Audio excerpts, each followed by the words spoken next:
უკვე რამდენიმე საათია, რაც საპატრიარქოს ეზოში საგამოძიებო მოქმედებები გრძელდება. საქმე ეხება დღევანდელ ინციდენტს, რა დროსაც საპატრიარქოს ეზოში ავტომობილი შევარდა, რომელმაც შლაგბაუმი დააზიანა და ჭიშკარი შეანგრია. თვითმკვლელების ინფორმაციით, მამაკაცი, რომელიც საპატრიარქოს ეზოში შევარდა, ბოთლებს ისროდა და იგინებოდა.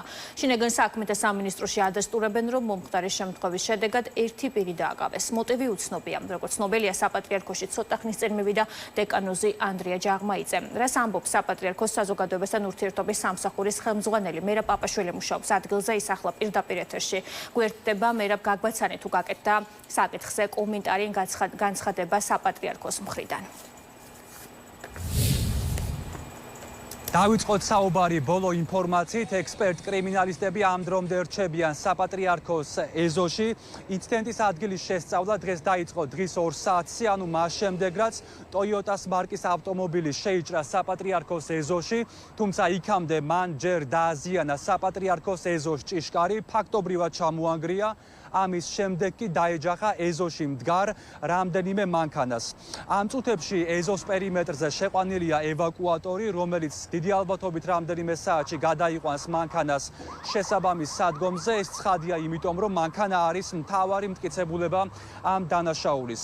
ამ ეტაპზე რაც ვიცით არის ის, რომ პოლიციამ რამდენიმე საათის წინ დააკავა შუახნის მამაკაცი. მედიაში გავრცელებული ინფორმაციით მისი ასაკი არის დაახლოებით 50 წელი, თუმცა რაც შეეხება მოტივზე ბევრი არაფერი ვრცელდება, მათ შორის ამ თემაზე თავად საგამოძიებო უწყება ბევრს არაფერს ამბობს. ის რაც ვიცით ამ ეტაპზე არის ის, რომ გამოძიება დაწყებულია 197 მუხლით, რაც გულისხმობს სხვისი ნივთის დაზიანებას, ეს კი საკუთარ თავში მოიცავს პატიმრობას მაქსიმუმ 5 წლამდე ვადით. რომ მივიყვანო ბოლომდე საუბარი აქ არსებული ვითარების შესახებ, მაყურებელი ხედავს, რომ აქ დაზიანებულია შლაგბაუმი და ასევე ამ წუთებში დაიწყო, როგორც ჩანს, ახალი ჭიშკრის დამონტაჟების პროცესი, ან ძველი ჭიშკრის ნარჩენების მოხსნის და ახალის დამონტაჟების პროცესი. ყოველ შემთხვევაში, მას შემდეგ, რაც ყველა საგამოძიებო მოქმედება დასრულდება, საბოლოო ჯამში ესეც მოხდება. ასევე გეტყვით იმას, რომ გამომძიებლებმა, მათ შორის ამოიღეს სათვალთვალო კამერების მიერ ჩაწერილი მასალა, სადაც დიდი ალბათობით უნდა ჩანდეს მომხდარი ფაქტი. რაც შეეხება დეკანოს მამა ანდრია ჯაღმაიძეს, ის რამდენიმე საათის წინ მოვიდა საპატრიარქოში. ჩვენ მას ვკითხეთ, ჰქონდა თუ არა რაიმე დამატებითი ინფორმაცია, თუმცა როგორც ის პასუხობს, მან იცის ფაქტობრივად იგივე, რაც ბოლო საათების განმავლობაში მედიის მიერ გავრცელდა. ჭიშკარი გვექნება ახალი გასაკეთებელი. რა მოტივით მოხდა შევარდნა ამაზე? გაუგებარია. თვითონ დაზარალებული გამომძიებელთან არის, აბა ჩვენ არ ვიცით ჯერ. დაზარალებული არის ხოლმე. დაზარალებული კი არა, უფრო სწორედ დამნაშავე. დაზარალებული არის. დაზარალებული არის მანქანა ეზოში რო იდგა. აი, ვინც იქნება?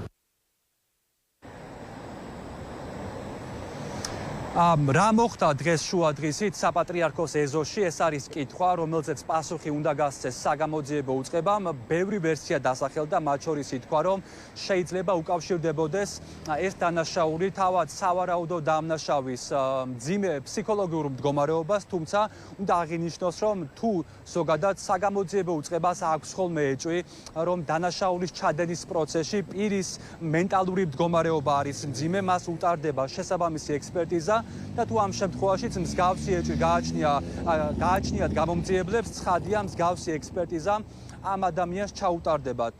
რაც შეეხება თავად სხვა ვერსიებს, ადამიანებს, ვისაც ჩვენ დღეს ვესაუბრეთ, უჭირთ იმის ახსნა, რას შეიძლებოდა გამოიწვია ამგვარი სახის დანაშაული. დაშავებული არავინ არა, დაზიანება არ მეუღია. აი აქედან პირდაპირ შევარდა, შეანგრია ეს ჭიშკარი ჩვენი და თანამშრომლის მანქანა დგას აქ და იმას დაეჯახა. გამოვიდა მანქანიდან ისროდა ბოთლებს და მე გავიგეთ, რომ მართლა დისპანსერში წოლილა ფსიქიურად ავადმყოფ. არავინ არ არის დაშავებული. არა. არ ვიცი შვილო, არ ვიცი, არა. ეხლა რასაც თქვენ ხედავთ, იმას ხედავ, მეც ხედავ, არაფერი არ ვიცი. როგორც თავში აღვნიშნე, მომხდარ ფაქტზე ამ დრომდე არ გაავრცელებია რაიმე განცხადება საპატრიარქოს და საგამოძიებო უწყებიდან გვაქვს მოკლე ინფორმაცია თუ რა მუხლით არის დაწყებული გამოძიება. მაყურებელი ხედავს ჩემს კადრს მიღმა, რომ პოლიციის რამდენიმე ეკიპაჟი რჩება კვლავ ადგილზე. პერიმეტრი შემოსაზღვრული არის ყვითელი ლენტით, რაც ნიშნავს იმას, რომ მათ შორის მედიას და სხვა ადამიანებს არ აქვს საშუალება, რომ გადავკვეთოთ ეს ლენტი და მივუახლოვდეთ პერიმეტრს უფრო ახლოდან. ალბათ თავად პოლიცია, შინაგან საქმეთა სამინისტრო უახლოეს პერიოდში იტყვის უფრო მეც ამ საქმეზე, უკავშირდება თუ არა რაიმე სხვას მომხდარი ფაქტი, თუ ეს არის ის ვერსია, რომელსაც ის ადამიანები გვიყვებიან, რომლებიც ფიქრობენ, რომ შესაძლებელია ეს დანაშაული დამნაშავის მძიმე მენტალურ მდგომარეობას უკავშირდებოდეს.